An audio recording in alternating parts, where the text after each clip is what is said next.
Hey, what's going on, guys? Welcome back to another video. So today we're going to be going over exactly how I set up my Jungle Scout web app to find those products that are low competition, high demand, not that good quality of listings, stuff that's easy to rank for and easy to use for your first product, and obviously in 2019.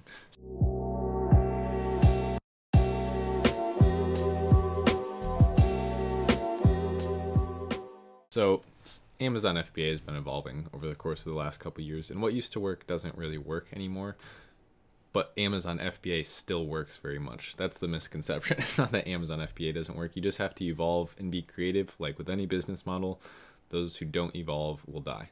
So let's go over, I've been just getting so many questions about how to use this. And it's very straightforward to me, but I understand that not everyone really thinks the same way about things, or might even have the same ideas about how to use a tool. So I wanted to make a video exactly how to use this. You guys probably noticed on my channel I make a lot of product research videos. That's because the other stuff is easy, guys. This is the part that if you could nail product research, if you're the one that finds the best products to sell, you're going to be incredibly effective and very well off financially with Amazon FBA. If you're great at making listings, who cares? You can make the best listing in the world for a product that sucks and it's not going to sell. So this is why I make so many videos about this, and it's really not repetitive. It's just I want to show you what is actually important about this business. So first of all, let's just go into we'll go really step by step. So what Jungle Scout web app actually is it's directly linked up with Amazon's sales catalog. So we see total results before we put in any filters right here. 69,721,153 results. So that's every product known on Amazon in the catalog. Some of those are selling really good. Some of those are making hundreds of thousands a month. Some of them aren't making anything, but we're looking for kind of a sweet spot. And I have a very specific list of criteria that I'm going to be giving you so that you know what to look for and which products are actually good to sell. So let's kind of go into categories here. Not all categories are good to sell in. Some of them are gated. Some of them just have, undesirable products in them that you wouldn't want to sell, even if you could sell them. So let me give you the ones that I like. So arts, crafts, and sewing is really good because it has a bunch of small little products that, just like unique little crafts items or like small tools that you wouldn't think of. That's the stuff that does really well when you're starting the Amazon FBA business. It's the stuff that you wouldn't think of selling or couldn't even think of with your mind, like come up with the name of these products. That's the stuff that does really well. If you could just look around your room and see something, it's probably not that good unless you have a very hippie room with a bunch of weird items in it. Then it might work. But arts, crafts, and sewing is a good one. I don't love baby. That sounded weird. I don't love the category baby because there is good products in it, but they're far and few between, and there's a lot of, we'll select it anyway. But my main point is just there's a lot of stuff in there that's, it's really competitive. Some of the stuff you can't sell just because of regulations on baby products, and it's okay though. Beauty and personal care. We could actually do automotive as well because that has tools relating to auto parts. So it's not bad. Again, I'm just showing you the ones that you can actually do. We'll come back and we'll adjust this again, but these are all categories that you could select and you could find a product to sell in. Again, camera and photo, technically you could find things in there because there's going to be accessory items. Cell phone and accessories, I would stay out of that. Super competitive. There's not going to be much in there that you could sell. Clothing, shoes, and jewelry, you're not going to want to sell that. Reason being it's brand dominated. So, Nike, Columbia, North Face, there's major brands that sell in there. So it's going to be hard to really even compete for even the smallest key terms in there. Computer and accessories, again, it's probably not perfect, but we'll select it just because, there's accessory items in there. So there might be something that relates to computers that isn't actually an electronic component in there. That would be good to sell. Again, I don't normally go through these, but I'm just giving you the ones you technically could sell in. Electronics will stay out of completely. Grocery and gourmet food, obviously we're not selling food, you guys. So health and household is awesome. Home and kitchen is really good. Industrial and scientific is good. Kitchen and dining. Let's see. Office products. Patio, lawn, and garden. pet supplies, sports and outdoor, and tools and home improvement. And technically you could do toys and games. I don't personally love it. There's a lot of stuff I'm a little bit picky about, you could see, but the reason I don't do toys and games is, again, it just, you know, there's major companies that make toys and games, and it's kind of brand dominated, but that's besides the point. There are some like newer games that come out that you could capitalize on, or just like weird little products. Okay, so this is what it should look like if you wanted to do this route of selecting all of them. What I've been doing lately, just because this video is kind of like, I'm supposed to be showing you exactly how I set this up, I'm only doing one at a time. So we'll take, you know, we'll just put one of these on. So the reason I do it that way is because it kind of locks you into a niche, and you're looking at products that are all kind of related to each other, and it lets you kind of just, it's a very like mathematical way of doing it, because you look through one category and maybe you look through the first 1,000 results, like, okay, nothing good is popping up in there. I've looked through that whole category. Let's jump to a new category and now see things that are only in this. It might not make complete sense, but I'm just explaining what my train of thought is here. So it might be helpful for you. Like, again, that's why I'm making this, because not everyone thinks the same way about everything. So arts, crafts, and sewing, we'll just do one. Just select one category and then look through one at a time. So price range, let me really explain why this is one of the most important things. Because the way I sort it, you could do like a minimum price of, you know, $14.89 or something. Anything less than that price is going to be, there's just the fees are going to take up so much of your profit, and you're not going to have really much left over. Say it costs you, you know, $3 for a product that you can sell for 15, and then fees are another 5, that's 8. That still leaves you with 7. But if you did that same math on a product that costs $10, yeah, you don't really have too much left over. So max price, we could go in the 40s, not the 400s, 40s, anywhere in there. And again, let me explain exactly why I'm doing this. People don't understand this really. Why do you put 89? Why don't you just put 15, round it up? Why do you put 43? Don't just put 45. The reason I'm doing that is because imagine that you're someone that doesn't know this trick. You're going to come in here and say, okay, this impulse buy range is going to be $15 to $50, okay? And then the minimum sales, we know we want 300 a month. You guys have all heard that. Minimum revenue, we want 5,000 a month. Max reviews, we want 50.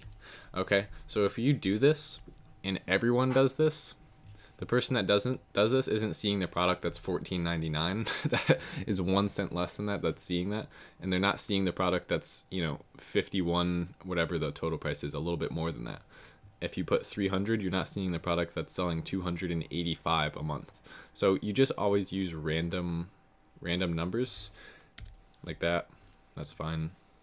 50 exactly. So you want to change it up a little bit, and like if someone's selling 300 units per month, or 286, that's essentially the same thing as 300. That's only the difference of less than one product a day. 6,000 a month is actually good. Revenue point, again, you just type in random numbers. So what I do is like I'll pick the first number. So if I'm using 15, random cents amount, doesn't matter. 15 to 50, random cents amount. This I want 300, so I'm going to put 2 and then something close to 300. This 6, put random 3 numbers after that. Does that make sense? So in revenue, I literally got a question about this last night, and it's kind of what inspired me to make this. They were like, why do you put a max revenue? Well, because I don't want to sell something that someone is selling and it gets 100,000 a month in revenue. They probably have thousands of reviews. It's a competition correlation. So if someone's, you know, making $45,000 a month on one product, there's plenty of other sellers that know about that product. If there's people that are just sneaking in and making 10 grand a month in revenue, 5 grand a month in profit, which is awesome, $75,000 a year, 72,000. If someone is doing that, it's less competitive. So it's common sense really. So we'll put that to like 18 something. And again, these last 3 numbers don't mean anything. I'm just randomly typing stuff. Reviews we'll put to like 92, 3 or something. Again, just use a random number at the end. Anything under 100 is really good. Max weight, we'll look for stuff that's pretty light, so like 0.6, a little bit over half a pound. And then max sellers we'll put 10.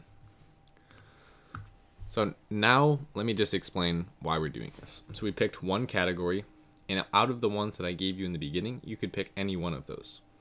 Then we're going to come over here. Get creative. This is just what I do. You could change this, okay?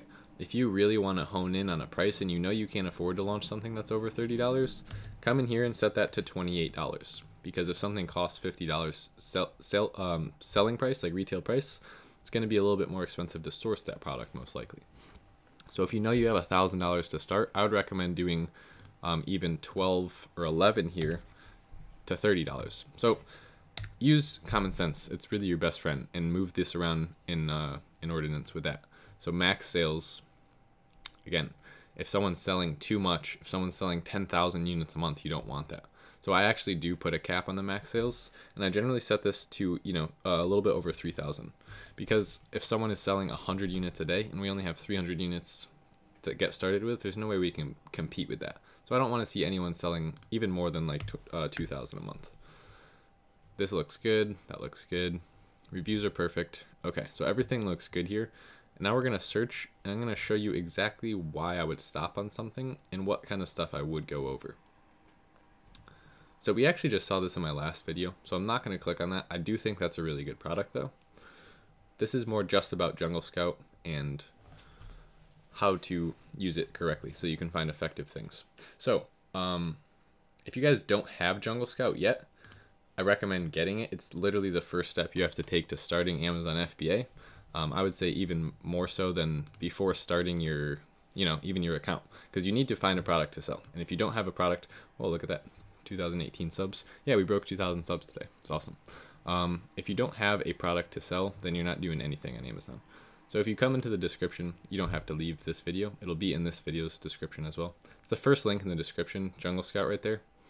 And again, I don't charge you for the information I give you. It's free. So it does pay me a little bit when you buy it through the link. You need it anyway. So I'd appreciate if you could, if you were going to get it anyway, if you grab it through my link. So let's look through here and I'll show you exactly, now that you have Jungle Scout, or if you just got it, welcome. We're going to look for something that I would stop on. Now, what do I actually look for in a product? I'm just looking for weird stuff, to be honest. I don't even know how to explain what I look for. I look through stuff and then I stop on the picture if I don't really recognize what it is. So it's not going to be perfect every time. Sometimes I'll come in here and the first 3 products will be good products to sell. Other times I'll look through here for an hour and a half and it won't go well. Now, like, this is a good product. I'm gonna click on this. I found this in a live stream before, but this is a really good product. So I want to show you guys. So first of all, why did I click on that? Let's go over like the mindset of what caused that. So I see this. First of all, it's a bundled item, and then I don't know what it is, and that's a good thing. If you don't know what it is, click on it and figure it out, because if you're selling like that, I know what it is. It's a knife, okay? I'm not gonna sell a private label knife. That's extremely competitive and there's a ton of different knives out there. But if someone is selling this thing and that's a very limited market, but there's a lot of people searching for it and not a lot of sellers, that's the perfect thing to sell. So if you don't know what it is, it looks kind of weird, it's bundled. I'll look at the title. So it's a rhinestone applicator wand. Okay, great. No idea what that is. It's for embroidery. That's all I know about it. Price is really good. It's between 15 and 50. Obviously, it's not going to be out of that range because these are all products that meet our criteria. It's really light. I love that. It's only, that doesn't even look accurate, but it's super light. Very, very light. And then 56 reviews, doing almost 20,000 a month in revenue. That is very attractive figure. That's a good revenue to review ratio. You'll hear me say that a lot. It just means low competition, high demand is what we see from that. So if we click into that, which I already did, it's right here. Don't open up Jungle Scout on this, guys. I cannot stress this enough. This is going to be step by step. So I want you to take rhinestone applicator wand, or whatever yours is. Try and get it under 4 words. So 3 words is like the perfect search title. If you can't figure out what it's called with 3 words, then take this ASIN and head over to the keyword scout and figure out what the best, broadest search term is. So I could do that really quick. If we take this, just because I know it's frustrating if I say something and you don't actually know what I'm talking about, you're gonna be like, well, can you explain that more? So I'll just do that and save myself the time. Look, if you go into keyword scout, if you already have web app, which if you don't, like I said, you can pick it up. It's the first link in the description. You take the ASIN and you put it right in here. And what this is going to do, it's going to actually do a reverse ASIN search. In this case, it didn't, but that rarely happens. I don't know why that happened. It's going to give you keywords, and it's going to show you by search volume which is the best one to use. So once you do that, I guarantee yours will pop up. I don't know why it's not, but we're going to call this a rhinestone applicator wand. We're going to put that in the search bar in all departments because we want to use the Chrome extension on all of the products that are on Amazon. So if you just open it up on, you know, just that listing, yeah, he's doing 18,000 a month, but what is everyone else doing?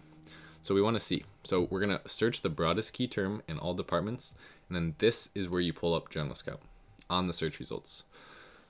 So if we look at this, is this, oh, it's a hotfix applicator. That's what we figured out the best keyword was.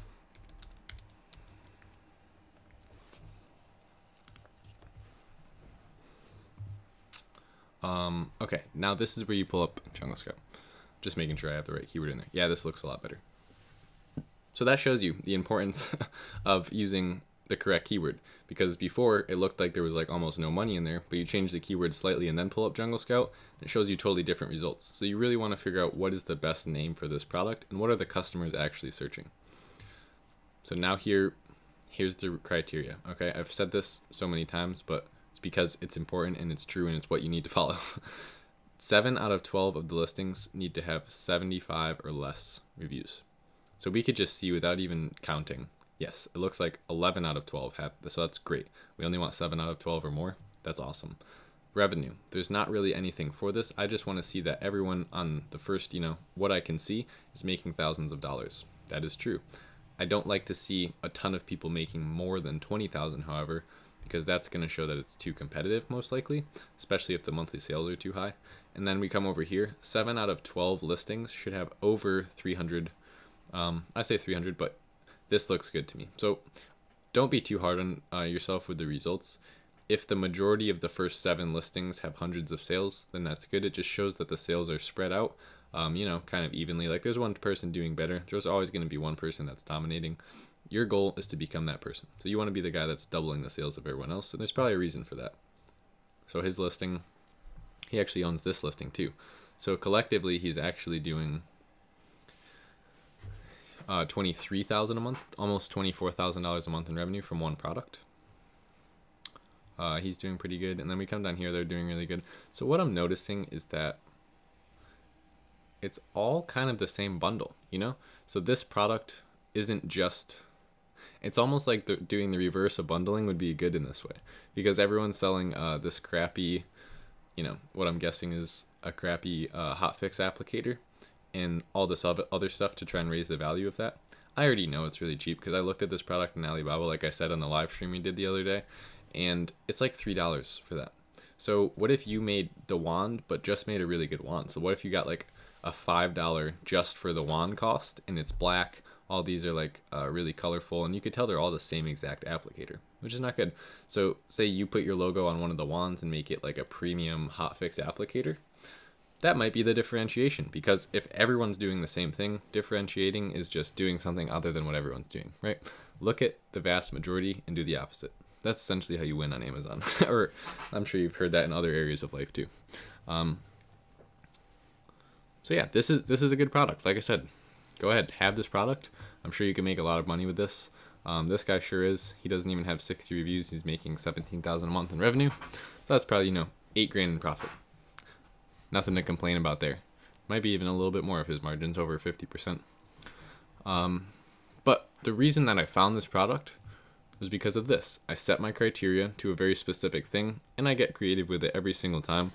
But then what did I do after that? I just looked for something that was unique. So a lot of the stuff that like people that I coach will send me when they start, before I teach them how to do that correctly, they'll send me stuff like, you know, a towel. It's like, no, we're not private labeling a towel. Or like, you know, like oven mitts, or like curtains. I'm like, no, you want weird stuff. Okay, we're not selling just random things in your house that you could go buy at Walmart. You want to sell unique things that have very niche markets. So it's just a small customer base and very little amount of sellers, so that if you're one of those sellers, you get to capitalize on that gap in the market and fill up a spot where people want a product, but it's not necessarily there. A lighted crochet hook. Okay, let's check that out. So the whole point of the web app is just get ideas about products, right? So I couldn't possibly think of a lighted crochet hook or a hotfix applicator. Like, I don't even know what those are. I wouldn't think of it. I mean, using context, I could figure out what they are, but that's not the point. It's just like, the point of the web app is to get ideas for products. And then the point of the Chrome extension is, that's why the Chrome extension is so important, is to actually tell you what the market is like and how much people are making, because that's really your most important data points, right? So what we'll do is we'll go to all departments and we'll just search that. His first, we could even just get rid of set. We'll just search lighted crochet hooks. And let's pull up Jungle Scout and see how the market is doing. Okay, so it definitely meets our review criteria. Just looking at it, you could tell all the reviews are pretty low. They look like they're all under 100 except for 2 here. But the revenue is not very high and the monthly sales are not very high. So it's not a good product. It meets our review criteria. It's very low competition, but there's just simply not enough demand. So that's simple as that. Don't waste any more time on it. Close off of it and we'll look for another one.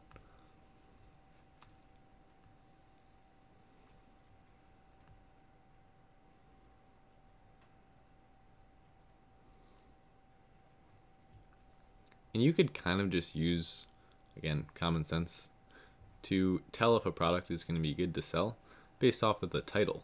So like, I look at this lava beads, stone rock with chakra beads, space rubies for essential oil. The title just doesn't even make any sense. So I mean, yeah, it has lava beads in the title, but like this thing, you know, Paul Rubens artist watercolor paint solid cakes, like what? That's not a product name. So you can just tell if there's a market for the product or if there's just one person lucking out selling something. Like for instance, you know, when we looked at when I stopped on, what was it, this? A rhinestone applicator wand. That looks like something that, you know, if he's selling 18,000 a month and has 56 reviews, that's something there's going to be a market for, and he's not going to be the only one selling it. But some stuff is just like, that's too out there. So I'm trying to explain my thought process. It's not always an easy thing to do, but yeah, I go over a lot more stuff than I click on just because I know, like, no, that's not a good product. That's not going to have a market. Eventually, you'll just get a feel for it. But in the beginning, you know, it could be frustrating or just straight up boring. I personally love doing product research, which is probably one of the reasons why I find so many products. But just stick with it, you know? Like, the only way you're going to get to that $10,000 a month, $20,000 a month on Amazon is through doing product research. Again, who cares if you could build a listing if you can't find a product? So this is the most important thing. I'm actually going to close it up here, guys. I just wanted to emphasize kind of the filters and why you should be setting it up a specific way. And this is really for my audience. I want to get people to start, not just people who have 10 grand to invest. I want to get people that have, you know, $700 to start Amazon. People that are barely making it by every month. I want to change their life, okay? So if you're in a situation where you're kind of like, man, I don't want to go to work tomorrow, or like, I know I could be doing things that'd be making me happier, but I just have all these bills, I can't afford stuff.